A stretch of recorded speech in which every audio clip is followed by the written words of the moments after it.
E aí a gente entra naquilo que eu queria iniciar o debate, que é o problema do mal. A gente viu que existia uma árvore no jardim, que era a árvore do conhecimento do Tove, que é a bondade, e a árvore do que é mal. Só que não falam pra gente, não contam pra gente que o mal só veio existir depois de Adão e Eva? Mas isso não pode, Adão e Eva é mito, né? E na Bíblia, quem é que cria o mal para existir a árvore do mal? É o próprio Yahavá. Então agora a gente vai entrar num problema filosófico. Eu quero mostrar para vocês aqui o seguinte. Isso aqui é filosofia pesada, tá, galera? É o triângulo de Deus. Para Deus existir, ele tem que ser perfeito. Porque se Deus não for perfeito, nós poderíamos ter qualidades que são superiores à de Deus. Por exemplo, eu poderia, fazendo caridade, né, ter uma bondade maior do que a de Deus. E isso é paradoxal, não faz sentido, né? A parte ser maior do que o todo. Então, filosoficamente falando, é impossível. Deus, ele teria que ser omnibenevolente. Por quê? Se Deus não for omnibenevolente, não for toda excelência, não for toda a bondade, logo ele sofre corrupção. É um Deus ao qual um ser humano pode ter uma qualidade de excelência maior do que a dele. Então Deus teria que ser todo bem, 100% bom. Ele não poderia ter brecha para a maldade. Como ele é onipresente, não haveria local para o mal. Não haveria nada disso. Então Deus teria que ser obrigatoriamente omnibenevolente. E existe o critério de ser necessário. Porque na filosofia dos próprios católicos, que eles bebem muito da fonte aristotélica dos filósofos gregos, existe a noção de contingência. E algo que é contingente, ele pode falhar em existir, ele pode não ter existido, ele pode não ter sido caso. E Deus, para ser Deus, ele não pode nunca não ter existido, ele tem que ser necessário para a estrutura de toda existência. Então, o triângulo de Deus se baseia nisso. Para Deus existir, ele tem que cumprir esses 3 critérios. Existem outros também, mas aí já é uma coisa que é bem mais robusta, né? Porém, existe o triângulo da descrença. O triângulo da descrença é o seguinte: Deus, ele é imperfeito. Deus é imperfeito. Deus, ele é malevolente. E Deus, ele também é desnecessário. Eu não vou abordar de forma profunda todos eles, mas eu quero começar mostrando uma das pontes, uma das vertentes, uma das pontas desse triângulo, que é da malevolência de Deus, tá? E aí a gente tem que entender o seguinte: existem vários argumentos que podem refutar o triângulo de Deus e reforçar o triângulo da descrença, que eu chamo de hexágono do ateísmo. Olha que nome bonito, galera. Hexágono do ateísmo, que vai reunir um conjunto de argumentos filosóficos que provam cabalmente que Deus não existe. Entre eles nós temos o famoso argumento do mal, que vem desde os filósofos gregos, antigo até hoje, nunca foi refutado. Nós temos o argumento contra-ontológico, ou seja, o argumento contra o ser de Deus. O próprio ser de Deus, ele é contraditório, ele não se sustenta. Temos o argumento dos anti-atributos divinos, né? O argumento do ocultamento divino, o argumento contratemporal e o argumento da carência divina. Todos eles eu posso me aprofundar hoje aqui, caso vocês queiram, mas eles vão se basear nas leis da lógica. A primeira lei da lógica é o princípio da identidade. Todo A é A. A não pode ser B, ou seja, toda proposição ou ela é sempre verdadeira ou ela sempre é falsa. O segundo princípio é o da não contradição. Ou algo é A, como eu expliquei, ou algo é B. Ele não pode ser A e B ao mesmo tempo, porque senão é contraditório e aí não faz sentido. E o princípio do terceiro excluído. Ou algo é A ou algo é B, mas não pode ter um C. Tá? A proposição ela só pode ser o verdadeiro ou falso. Então vai ser nisso que a gente vai basear a nossa construção do raciocínio lógico, para que não tenha dúvidas de que o argumento ele é embasado, ele é dentro de uma lógica formal e que vai ser evidenciado aqui que Deus algum existe. Então, seguindo esse princípio, nós vamos trabalhar o nosso primeiro argumento, que é o argumento do mal, que eu trouxe aqui para vocês o seguinte. A primeira proposição, a primeira premissa que a gente vai trabalhar aqui, que é o se então, tá? O se então, se algo acontece, então a sua conclusão ela deve ser necessária, tá? Deve ser verdadeira. Então vamos ver aqui, ó. Se um Deus omnibenevolente, onipotente, onisciente e onipresente existe, então não deveria existir dor e sofrimento desnecessário. Por que dor e sofrimento é desnecessário? Porque se eu falar mal, a gente entra aqui num discurso filosófico. O que é o mal? O que é o bem? O que é a moral? Aí fica um discurso sofismático que não leva ninguém a nada. Então, definir como dor e sofrimento desnecessário. Mas você pode substituir como mal se você for uma pessoa inteligente e racional e não ligar para isso. E aí nós temos o seguinte, ó. Existe no mundo, existe no universo, dor e sofrimento desnecessário. Se existe dor e sofrimento desnecessário, nós temos aí a nossa conclusão, que é o seguinte. Portanto, um Deus omnibenevolente, onipotente, onisciente, onipresente não existe. É impossível, porque isso aqui quebra o princípio da lógica. Além disso, nós temos a tríade sombria. A tríade sombria você pode perguntar para qualquer psicólogo, ela vai definir o caráter, né, a persona dos maiores serial killers, dos maiores assassinos, dos maiores vilões da história da humanidade. E Deus, ele pontua em nota máxima em toda a tríade sombria. Deus, ele é narcisista, ele só quer adoração exclusiva para ele, né? Não pode adorar mais ninguém. Se você não o amar, não quiser que ele reine sobre você, você tem que ser morto. É isso que Deus fala. Então você vai sofrer no lago de fogo eternamente. Deus, ele é maquiavélico, ele manipula, ele joga espíritos de mentira. Ele faz com que as pessoas sejam influenciadas por ele a tomarem a decisão a qual ele quer. Ele arquiteta, ele faz para que tudo saia da maneira a qual ele planeja no mito bíblico. E Deus, ele é um psicopata. Ele tem características de um assassino. O Rodrigo ficou até aqui balançando a cabeça aqui agora. Deus é bom o tempo todo, rapaz. Deus então, é bom o tempo todo, moço. Então, assim, interrompendo meu favor. Para que vocês não digam que eu estou inventando, então eu vou provar isso aqui agora. Porque nós temos em Isaías 45:7, no hebraico, falando que Deus ele cria o Tov Uvore Ra. Ou seja, ele cria o bem e ele cria o mal no próprio hebraico. Se ele é quem cria o bem e quem cria o mal, toda a maldade que acontece subsequente não é responsabilidade do homem, não é responsabilidade de um demônio, de um ser arquetipo dualista para ganhar a culpa, né? Ou seja, sem um Coringa, as revistas do Batman vendem menos, né? A mesma coisa, sem um capeta, sem um diabo, sem um Lúcifer, fica mais difícil pedir dízimo de fiéis nas igrejas. Então Deus, ele é o criador do mal na Bíblia, e isso não sou eu que estou dizendo, é o próprio manuscrito do Mar Morto do rolo do grande Isaías. E aí, galera, nós vamos ter grandes complicações, como por exemplo em Deuteronômio 32:9, que vai dizer assim, ó: vede agora que eu sou, eu Yahvá, tá? E mais ninguém, e mais nenhum Deus há além de mim.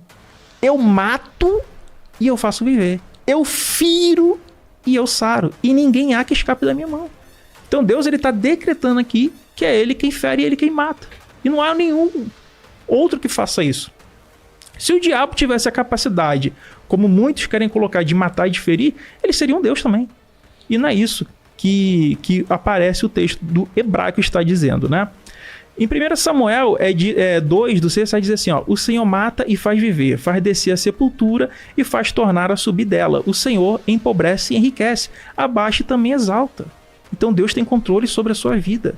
Em 2 Samuel 12:15, o Senhor feriu a criança que a mulher de Urias dera a Davi e adoeceu gravemente. É um Deus infanticida. Em Amós 4:10-12, eu enviei entre vós a peste, a maneira do Egito. Os vossos moços matei a espada. Quem está matando aqui é o próprio Deus. E fiz transportar os vossos cavalos, e fiz subir o mau cheiro das vossas tendas até as vossas narinas. Contudo, não vos convertestes a mim, diz o Senhor. Fiz-vos ver a subversão de Sodoma e Gomorra, que fostes como tição arrebatado do incêndio. Contudo, não vos convertestes a mim, diz o Senhor. Portanto, assim te farei, ó Israel, o próprio povo dele. Isso aqui é um Deus genocida. Porque isto te farei, prepara-te, ó Israel, para te encontraste com o teu Deus. Jeremias 18:11. Fala, pois, agora aos homens de Judá e aos moradores de Jerusalém, dizendo: assim diz o Senhor: eis que estou forjando mal contra vós e projeto um plano contra vós. Convertei-vos, pois, cada um do seu mau caminho, e melhorais vossos caminhos, as vossas ações. Amós 3:6. Tocar-se a trombeta na cidade, sem que estremeça o povo? Sucederá algum mal na cidade, sem que o Senhor tenha feito? 2 Samuel 24:15. Assim enviou o Senhor a peste sobre Israel. Deus que envia a peste sobre o próprio povo, cara. Desde a manhã até o tempo determinado. E morreram do povo desde até a Besbá 70.000 homens. Amós 9:4. Se forem para o cativeiro diante de seus inimigos, ali darei ordem à espada para que os mate, e porei os olhos sobre eles para o mal e não para o bem. Então o próprio Deus está falando que eles indo para o cativeiro, ele fará com que o próprio povo seja morto, seja trucidado, e ele que vai fazer o mal. Então existem vários textos na Bíblia que endossam que Deus é um genocida, que Deus ele manda matar mulheres e crianças e recém-nascidos, e até animais inocentes. 1 Samuel 15, do 1 ao 3. 1 Samuel 15, do 1 ao 3, Deus decreta que seja feito por vingança, sem dó e sem piedade, a execução de crianças e bebês recém-nascidos. Se isso é um Deus do amor, imagine um Deus de ódio e de destruição, cara. Imagine um Deus do mal. Só pra... Porque senão eu mesmo já não consigo voltar ao início de onde... O Antônio tá fazendo um monólogo aqui, né? Então, vamos... Assim, 25 minutos, vamos passar aí pro Padre. Porque senão depois, até pra galera que tá acompanhando, fica, né, o raciocínio vai ficando muito extenso. Não, mas é interessante pra quem tem porque muito domínio, tá é seguindo simples. uma linha de raciocínio fantástica. O padre é bom demais, velho. Agora, é foda. O padre manda bem demais. Tá todo mundo elogiando o padre aqui no chat aqui, velho. Não, mas é porque conversar com gente inteligente é muito bom. E com Miranda também, pode falar.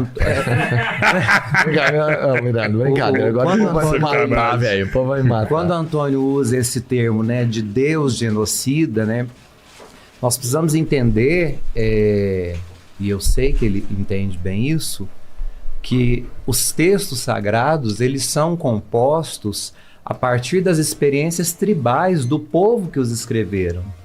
Então, quando nós atribuímos esses poderes a Deus, ou essa personalidade, ou talvez essa tríade, que eu achei ótimo você trazer isso à tona como psicanalista, né?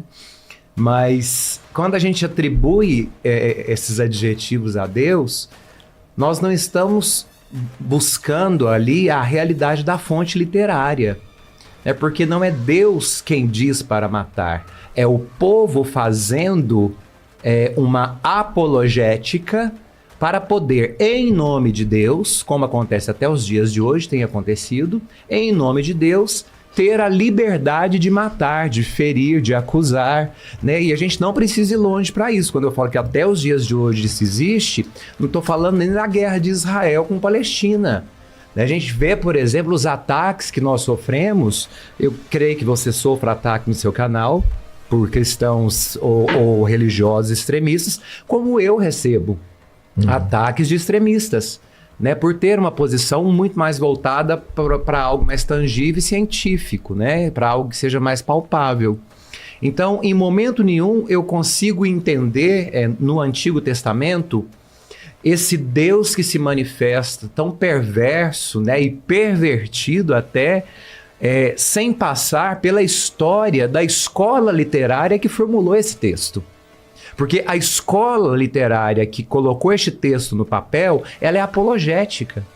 Então, é muito correto quando o professor diz, é preciso por meio do medo, sobretudo quando nós estamos falando de uma sociedade que foi forjada no deserto, é preciso o medo para que haja obediência. Que medo que você coloca numa tribo que está acostumada a passar dias sem comer e sem beber no meio do deserto? Que tipo de medo que alguém dessa tribo vai ter? Então você precisa criar uma ideia voltada para o religioso, para o não visível, para mostrar, para além do físico, para além da fome, para além da sede, das suas necessidades, existe algo que você não enxerga que vai fazer o seguinte: se você errar, ele vai te castigar. Só que se você se arrepender, ele vai te perdoar. Então, isso é uma metodologia literária. Então, nós não podemos interpretar o texto como um Deus que está para oferecer vingança, né? Senão nós vamos cair naquela própria ideia. Ele te ama tanto que envia o próprio filho para morrer no seu lugar, para que você não conheça a morte definitiva. Mas se você chatear Deus, ele vai te mandar para o inferno, você vai queimar no fogo, né? Então, essa é uma ideia que tenta restaurar essa filosofia do Antigo Testamento que olha para este Deus perverso. Aí muitos vão perguntar, mas então existem dois deuses, o do Antigo e o do Novo? Não, existem fontes literárias. Uma coisa é imaginar o que é Deus, que é aquilo que foi feito no Antigo Testamento, imaginar e poder criá-lo a despeito das necessidades das tribos, das comunidades da época. E outra coisa é experimentá-lo por meio do amor que é ensinado por Cristo, que não é um Deus imaginário, mas é um Deus feito homem, que assume a condição humana e diz o seguinte: eu não vim abolir a lei de Moisés. A lei de Moisés foi dada porque era preciso ter uma constituição para poder regular a vida das tribos que se juntaram sob o domínio e o governo de Moisés. Como que eu vou formar uma mentalidade com pessoas tão diferentes? Eu preciso ter pelo menos uma regra comum para que todos possam falar a mesma língua. Eu tenho gente de todos os tipos aqui nessas tribos. Então os mandamentos deles são a constituição do deserto. Era preciso ter uma constituição para governar. Uma questão de sobrevivência. Sobrevivência povos, e organização. Né? E era preciso, sobretudo, a gente vai ver as regras do Levítico, principalmente, que são regras sacerdotais, a questão sanitária. Como que você mantém higiene no deserto? Então, por isso que vão nascer várias regras sanitárias, porque a perpetuação daquele povo para ser o povo de Deus, ao contrário do povo dos deuses que existiam, era preciso então você ter o maior cuidado com a higiene. Então a gente vê que as regras, elas são colocadas para poder forjar um povo firme, para poder dominar um espaço, um território, com uma ideologia que foi forjada, obviamente, com a mentalidade de governo, porque quando a Terra Prometida é tomada por Josué, Josué não era um sacerdote, não era profeta, ele era um general. Então, a tomada foi uma tomada de guerra. E o professor acho que citou Josué, né, quando fala da destruição de toda a cidade de Jericó, né, do cerco de Jericó, que Deus manda não sobrar nenhuma planta viva. Né? O autor sagrado vai falar, e Deus ordenou que não deixassem nenhuma planta viva. Então, é Deus quem manda? Ou é o autor sagrado fazendo uma apologia para que se compreenda que Deus é de fato aquele que manda e desmanda? Essa é a mentalidade do período em que os textos do Antigo Testamento foram formados.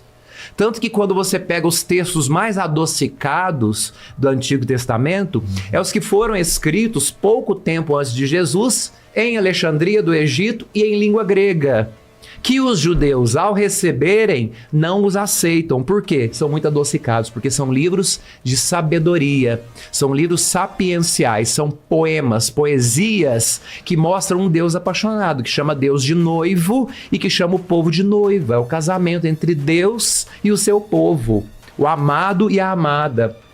Esses livros não entram para o cânon bíblico dos judeus. Primeiro, porque foram escritos em língua estrangeira, em grego, em Alexandria. Segundo, por quê? Porque mostram um Deus adocicado, muito mais próximo de Jesus Cristo do que aquilo que os autores sagrados e as fontes literárias do Antigo Testamento colocaram no texto. Então, quando o professor fala, é impossível enxergar Jesus Cristo no Antigo Testamento, pela teologia cristã católica, nós entendemos que todo o texto do Antigo Testamento ele serve de alicerce para nós compreendermos o cumprimento das leis e o cumprimento das profecias. Porque toda a lei, ela culmina para Jesus Cristo, porque a lei foi criada por Moisés, só que a lei ela não te ensinava como viver. Ela te posicionava o que você não podia fazer, mas não te dava caminhos do que você poderia fazer. O Cristo, ele vem e ele fala, o que a lei manda? Então eu mostro para você, a partir daqui, faça assim para você dar conta de cumprir. E a mesma coisa as profecias. A metodologia de Deus não é como a nossa, professor, porque a nossa metodologia é a metodologia do convencimento.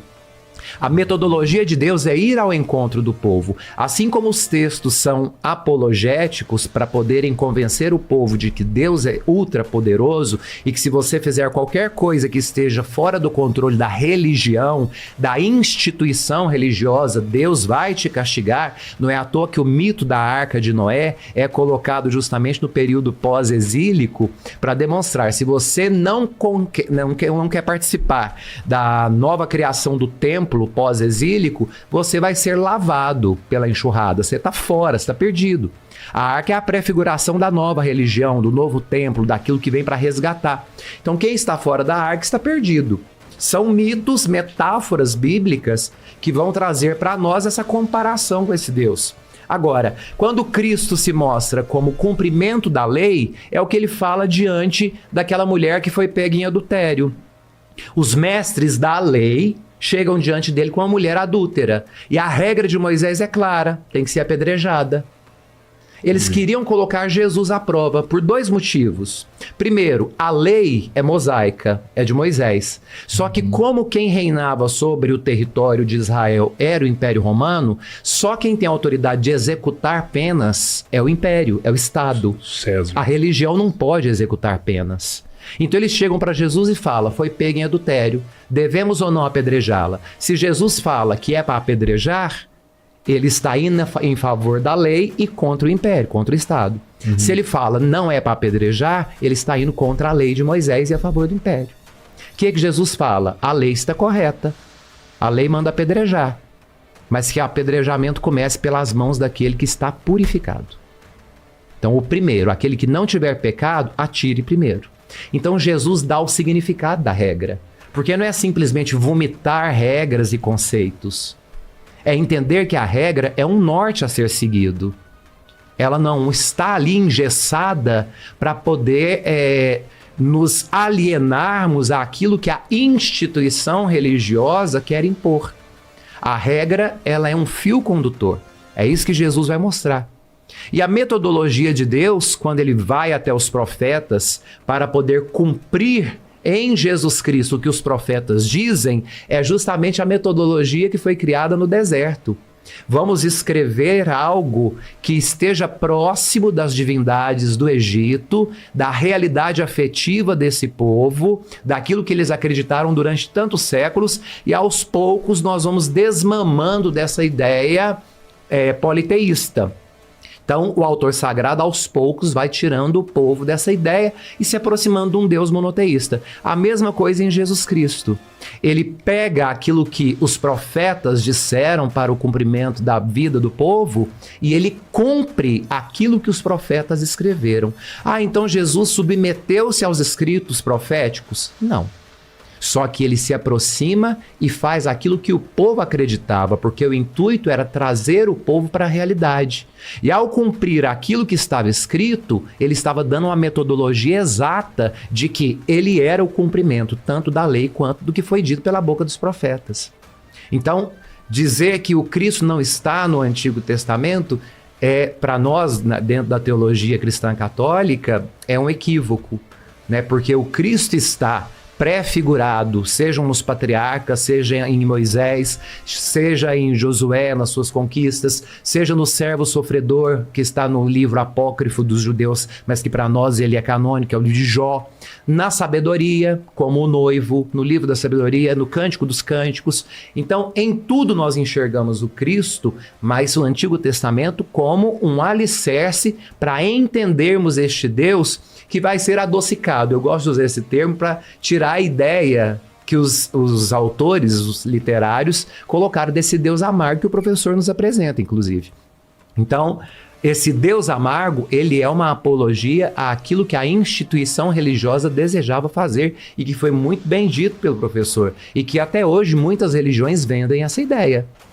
Né? A ideia do mal, e foi perfeito quando ele coloca. É importante ressaltar que hoje em dia o diabo está muito mais famoso que Deus. Por quê? É muito mais fácil para as religiões que vivem através do medo realizarem um exorcismo do que fazer com que a pessoa mude de caráter. Então tudo atribui-se ao diabo, tudo atribui-se à essência do mal. que eu acho que é uma questão que nós podemos voltar, inclusive, professor. A essência do mal. Não, é o mal. Ele fez isso porque foi o demônio que quis. Ele fez isso porque o demônio desejou. Não foi. Ele fez isso porque ele não tem caráter. Aí nós vamos colocar a culpa no mal porque o exorcismo ele é mais prático do que a mudança de personalidade e de caráter. Então é uma questão ética. Então as religiões acabam se aproveitando disso, sim, como o professor bem colocou. É mais fácil culpar o mal do que assumir isso. Porque o mal não é tangível. Né? E aquilo que o professor alega, né? Deus criou o mal? Não. Deus criou o bem. O mal, ele não é, por essência, um ente. O mal não pode existir. O mal, ele é o não cumprimento do bem. Porque Deus, criador de todas as coisas, ele fez tudo de maneira boa, bela, una e verdadeira. Que são os princípios aristotélicos, vão ser resgatados mais tarde por São Tomás de Aquino. Então, é impossível existir fora da criação algo que não seja bom, algo que não seja belo, beleza não estética, beleza enquanto ordem e não o caos, algo que não seja verdadeiro e algo que não seja uno. O que existe é a ausência desses 4 entes do ser. Então, a ausência do bem é o mal. Aí é uma escolha particular, que nós vamos resgatar a partir da questão do livre-arbítrio. Você é livre para escolher, mas que Deus te criou para o bem, Ele te fez para o bem. Se você vai escolher permanecer, a liberdade é sua. E Deus é bom o tempo todo. Deus é bom o tempo todo, porque senão Ele seria, de fato, esse Deus manipulador, conforme o professor nos apresenta. Né? Não tem como Deus não ser bom o tempo todo. Agora, nós, enquanto a sua imagem e semelhança, é que pisamos muito na bola. Né? Quando nós queremos fazer muita apologia a Deus, eu li outro dia uma frase interessante: Jesus é um cara legal, que atrapalha o fã-clube. E eu achei isso interessante, porque de fato o fã-clube às vezes exagera muito, né? Principalmente se você tem conhecimento, sem buscar alguma coisa, sem ler, sem ter, por exemplo, interesse por um debate desse. Sadio e inteligente com pessoas que leem, né? Que têm seus pontos de vista. Como eu disse, não estou aqui para converter o professor e nem ele para me converter. Nós estamos aqui expondo 2 lados de uma mesma moeda, né? E que eu acho que as pessoas precisam fazer isso. Isso é fundamental. E aqui eu resgato o que eu estava falando para vocês no início. Você fala, não, deixa eu falar a hora que estiver ao vivo. Por diversas vezes, Antônio, eu experimentei na minha vida as minhas noites escuras. Né? E não como padre meramente, como gente mesmo. Por diversas vezes eu duvidei da existência de Deus. Por diversas vezes eu duvidei que ele era onisciente, onipotente, onipresente. Eu tive isso na minha vida. Né? E eu não garanto que eu não venha a ter novamente. Porque enquanto existir respiro, vai existir desejo de mudança. Então eu experimentei na minha vida por diversas vezes as noites escuras. Mas de todas as noites escuras eu saí sempre muito mais forte, porque Deus, ainda que não seja tangível aos nossos sentidos, Ele é uma experiência tão profunda da alma que ao mesmo tempo que eu humanamente visito o esgoto da minha existência, é quando eu olho para cima é que eu consigo ver que eu não fui chamado para o resto, eu fui chamado para o banquete. E ali eu entendo onde é que está Deus em mim. Sabe? E que eu não dependo só de textos, que eu não dependo apenas daquilo que religiosos pregam, eu dependo da experiência que eu faço daquilo que eu trago em mim, que é Deus. Então, nas minhas noites escuras, eu já experimentei a ausência de Deus, né? E já questionei, Deus de fato existe? Como que é essa ideia toda? Por que eu estou passando por tudo isso? Porque eu me vejo como uma pessoa boa. Por que eu sou merecedor de tanta coisa ruim? E aí é onde tem que entrar o nosso raciocínio lógico. Né? É como olhar, por exemplo, para os campos de concentração, é como olhar, por exemplo, para os grandes genocídios, conforme foram lidos, e falar, e Deus fez o que diante de tudo isso? E a resposta ela é única, Deus fez você. Porque Deus criou a humanidade para ser a continuidade da obra. Então, diante da fome do mundo, o que Deus está fazendo? Você. Deus fez você. Então faça a sua parte. Você foi criado para isso. Porque se eu não acreditasse em Deus, a minha vida seria total desesperança. Porque eu não posso me sentir apenas uma planta que nasce, cresce, desenvolve e morre. Eu preciso ter uma finalidade. sabe? Não acreditar em Deus, para mim, seria a total desesperança e a total falta de necessidade, desnecessário, né? Então, eu não acredito em Deus, então a existência ela é fútil. Porque a vida é isso, a gente cresce, multiplica, se preocupa o dia inteiro, tem que morrer de trabalhar, tem que dar conta de cuidar de trauma, tem que educar filho, tem que pensar no que vem depois e ainda tem que bancar uma ideia que a sociedade impõe, sabe? Que é a ideia desse Deus. Então, se eu não acreditasse em Deus, eu seria uma pessoa muito desesperançosa, né? Pela minha experiência. Então, quando eu falo dessa noite escura, eu queria te fazer uma pergunta, Antônio. Você já teve uma noite escura também, de questionar essa coisa de... Não, eu acho que Deus existe. Já passou por você, como passou por mim a ideia de Deus poder não existir? E passou pela sua cabeça alguma vez, talvez Deus exista? Depois que eu me tornei ateu, eu nunca tive dúvida de que Deus não existe. Nunca passou isso na minha cabeça. Mas quando eu era cristão, vivia com crises mentais, né? Vivendo com transtornos, né? Crises existenciais quando eu era religioso, né? Depois que eu virei ateu, isso acabou. Bom, posso... Pode. Vamos lá. O padre, ele começou... me ajudando, né? Falando que tudo ali é mito, né? Na Bíblia hebraica, tudo construção mitológica. Até agradeço o padre por isso. E ele falou que não foi Deus que criou. Novamente, cara, eu tenho aqui o texto do grande Isaías, né? Para as pessoas verem. O texto diz claramente: Uvorê. Uvorê é do verbo bará, o mesmo que é usado lá em Gênesis. Bereshit bará Elohim. Esse uvorê é o verbo bará, que só é usado quando Deus está criando, né? Que ali é da forma, moldar, criar, né? Então, o criar de Deus é o criar do Ra, do mal. Então, inequivocamente, Deus, ele cria o mal. A menos que você fale, também Deus não criou o mundo, Deus não criou nada. E quando você fala que, de fato, tem Jesus na Bíblia hebraica, você tem um problema muito grande dentro da ontologia de Jesus. Porque Jesus, para o padre, é um ser do bem, né? É um ser de amor, é um ser que quer cuidar das criancinhas. Então, se você fala que ele está na Bíblia hebraica, você está falando que quando Deus manda assassinar um bebê recém-nascido, é Jesus quem está lá com ele falando, é para matar os bebês recém-nascidos mesmo, para fazer genocídio, né? E se você fala que aquilo ali é só texto escrito por homens e não por Deus ou inspirado por Deus, aí você tem um outro problema. Qual critério você vai usar para saber o que é texto de Deus e o que é texto de homem? Aí nós temos que recorrer... Já ouviu falar, Rodrigo, do grande Dr. Free S. Tyler, maior exegeta do planeta? Comentário aqui dele. Aqui então, no chat. O doutor, pode ver aí, comenta aí. O Dr. Free S. Tyler, ele vai falar isso, que nós temos que ler a Bíblia com o coração. E aí nós vamos interpretar a Bíblia à luz do Espírito. E aí o Espírito vai guiar a gente para saber o que é de verdade de Deus, né? E o que não é. Então, o Dr. Free S. Tyler, ele diz que em Encontros do Ateu, página 161, podem procurar depois, que é imprescindível você fazer uma leitura espiritual da Bíblia. Eu discordo, a gente tem que fazer uma análise exegética, crítica, sério, porque senão a gente está fazendo pseudagem e não uma análise científica, né? Uma análise criteriosa. E aí, vamos pensar aqui comigo. Se Deus não é... O padre, ele fala que o mal é a ausência do bem. Só que as ações de Deus não é a ausência do bem, são ações que são deliberadamente ruins, que causam dor e sofrimento desnecessário, que ele está agindo, ele que está sendo o agente, o causador.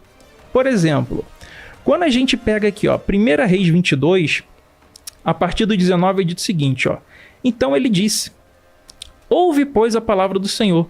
Vi o Senhor assentado sobre o seu trono, e todo o exército do céu estava junto a ele, a sua mão direita e a sua esquerda.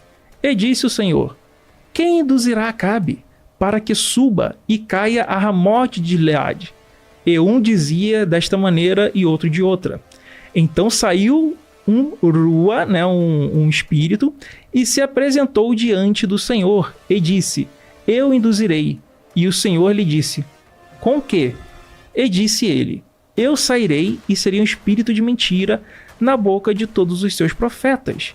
E ele disse: Tu o induzirás e ainda prevalecerás?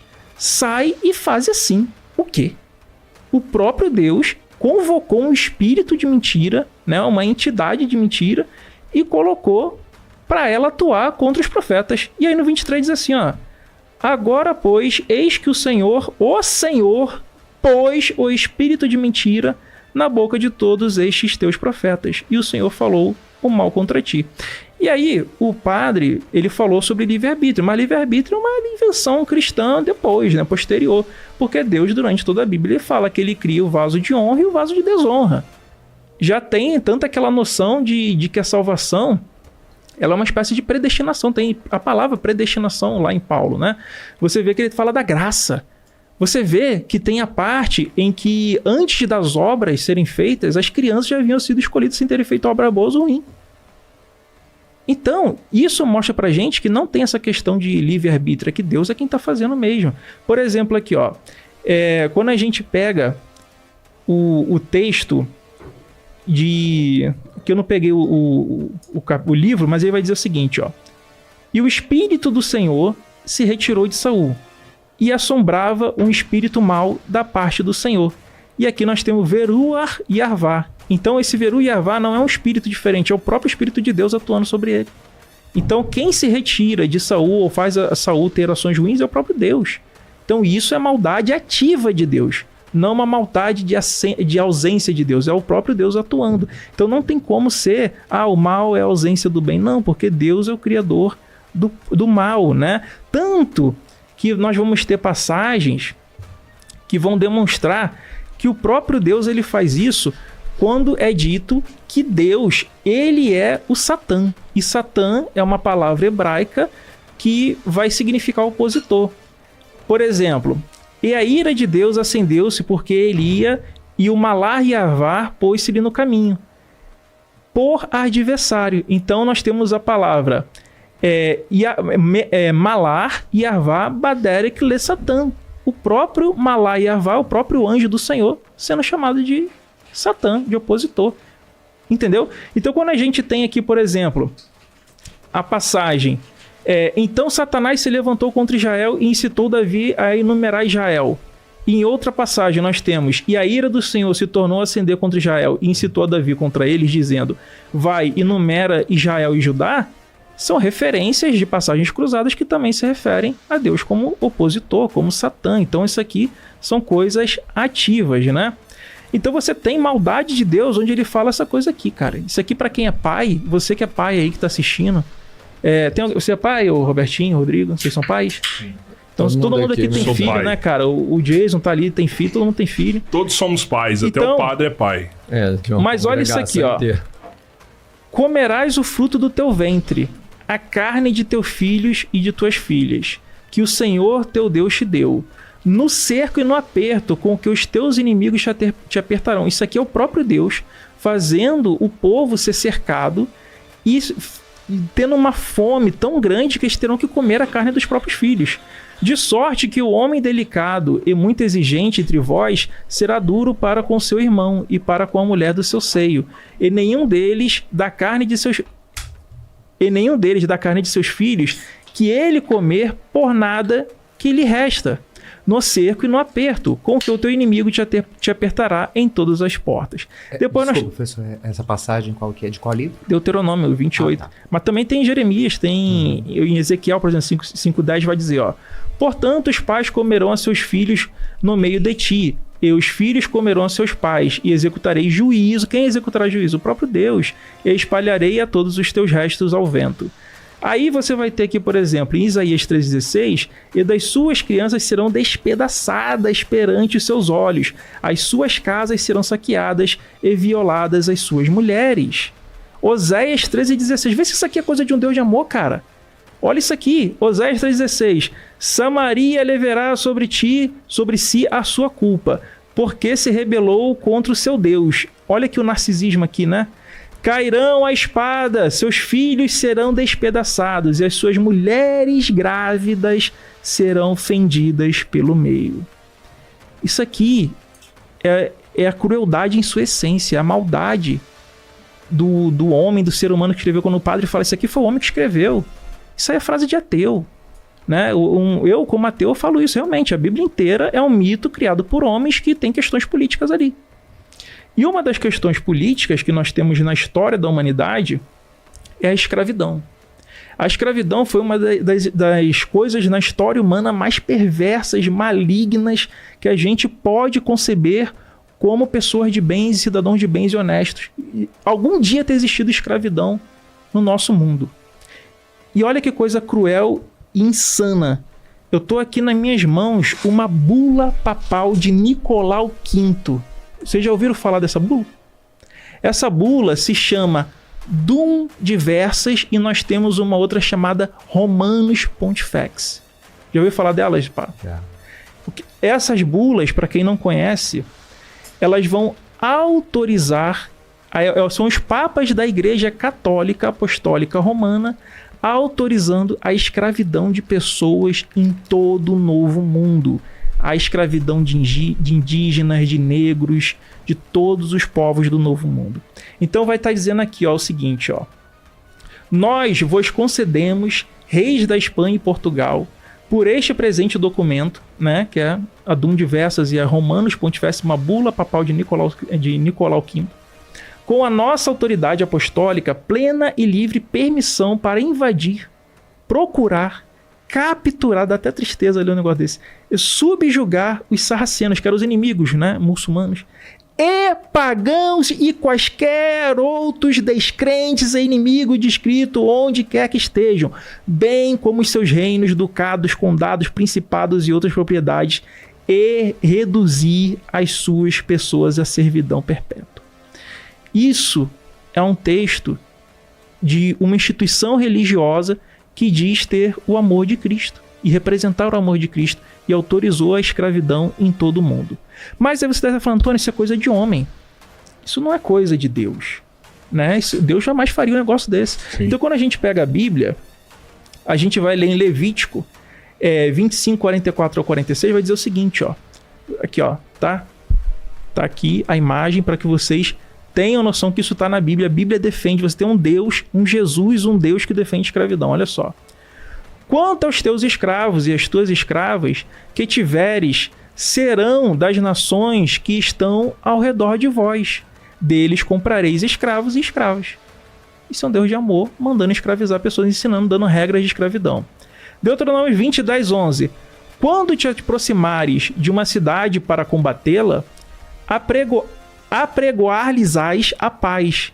E será que, se ela te responder com paz, e te abrir as portas, todo o povo que se achar nela te será tributário e te servirá. Ou seja, serão escravos, além de pagar impostos, né?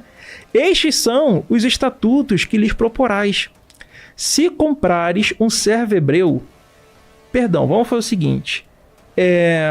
Tem alguma Bíblia aí? Se quiser também pode buscar aí online. Vamos fazer o seguinte. Fica melhor pra galera poder ver, não? Padre, Êxodo 21 a partir do 1. Mas você anda com uma Bíblia pentecostal, aí você quer... Mas se quiser abrir uma online também não tem problema, não, católico. Acho que vocês têm que andar com a Bíblia de Jerusalém. E a gente tem também, só que eu não consegui trazer o cara do peso. Êxodo 21 a partir do 1. Aí me diz se tem Jesus aí. Lembrando aí que a gente tá com 2.600 pessoas na live ao vivo. Um abraço pra todo mundo. 2.600 pessoas. Deem um like nessa live, compartilhem esse vídeo. É extremamente importante. Vamos ver se a gente consegue bater 3.000 pessoas hoje ao vivo. Tão importante quanto isso é que vocês se inscrevam no canal. Segurar mesmo, a gente vai ler os superchats aí da galera também, viu, Robertinho? Isso aí, já, cara, parabenizar de novo aqui o Fábio, o Miranda, pela educação que os dois estão tendo, assim, né, a sobriedade, o padre, então, que veio sem material, veio só com o conhecimento lógico dele, né? Padre é um HD, velho, eu sou Tim Padre, eu adoro o Miranda, mas eu sou Tim Padre. Miranda, eu acho que isso é mentira. Mas, entre nós. Pode ler? Pode. Capítulo 21, a partir do 1. Versículo 1. Estes são os estatutos que lhes proporais. Se comprares um servo hebreu, 6 anos servirá, mas ao 7º sairá forro de graça. Se entrou só com o seu corpo, só com o seu corpo sairá. Se ele era homem casado, sairá sua mulher com ele. Se seu senhor lhe houver dado uma mulher, e ela lhe houver dado filhos ou filhas, a mulher e seus filhos serão do seu senhor, e ele sairá só com seu corpo. Mas se aquele servo expressamente disser: eu amo a meu senhor e a minha mulher e a meus filhos, não quero sair forro, então seu senhor o levará aos juízes e o fará chegar à porta ou ao postigo, e seu senhor lhe furará a orelha com uma sovela e o servirá para sempre, que era aquele brinco, igual usa para marcar gado. E se algum vender sua filha por serva, não sairá como saem os servos. Se desagradar aos olhos de seu senhor e não se desposar com ela, fará que se resgate. Não poderá vendê-la a um povo estranho, usando deslealmente com ela. Mas, se a desposar com seu filho, fará com ela conforme o direito das filhas. Se lhe tomar outra, não diminuirá o mantimento desta, nem a sua veste, nem a sua obrigação marital. E se lhe não fizer estas 3 coisas, sairá de graça sem dar dinheiro. Lê para mim agora o 20 e o 21. Êxodo 21, versículo 20. Se alguém ferir a seu servo ou a sua serva com vara e morrerem debaixo da sua mão, certamente será castigado. Porém, se ficarem vivos por 1 ou 2 dias, não será castigado, porque é seu dinheiro. Então reparem bem, tá, galera? O que nós temos aí, eles traduzem como servo para dar aquela amenizada, né? É tipo trocar favela por comunidade, é como se resolvesse o problema. É como se fosse passar perfume em bosta. Não tem condições isso. Então, ali a palavra hebraica é eved, é escravo. Assim como no grego é doulos, que é escravo. Tanto que nós temos em Efésios 6,5: vós, escravos, obedecei a vossos senhores segundo a carne, com temor e tremor, sinceridade de vosso coração com a Cristo. Como a Cristo. Compara a escravidão, a servidão, como eles vão servir aos senhores de escravo, né? Como que eles têm que servir a Cristo, eles têm que servir o seu de escravo, né? Colossenses 3,22: vós, escravos, obedecei em tudo a vossos senhores segundo a carne, não servindo só na aparência, como para agradar aos homens, mas em simplicidade de coração, temendo a Deus. 1 Timóteo 6:1-2: todos os que estão debaixo do jugo da servidão considerem seus senhores por dignos de toda a honra, para que o nome de Deus e a doutrina não sejam blasfemados. E os que têm senhores crentes não os desprezem, porque são irmãos, antes os sirvam melhor. Caraca, os sirvam melhor, porque eles que participam do benefício são crentes e amados. Ensine e exorta estas coisas. Tito 2:9-10: exorta os escravos a que se sujeitem a seus senhores e em tudo agradem, não contradizendo, não defraudando, antes mostrando toda boa lealdade, para que em tudo sejam ornamento da doutrina de Deus, nosso Salvador. Então, novamente, usando Jesus para endossar a escravidão. 1 Pedro 2,18: vós, escravos, sujeitavos com todo temor aos seus senhores, não somente aos bons e humanos, mas também aos maus. Então, nós vemos que isso aqui é Novo Testamento.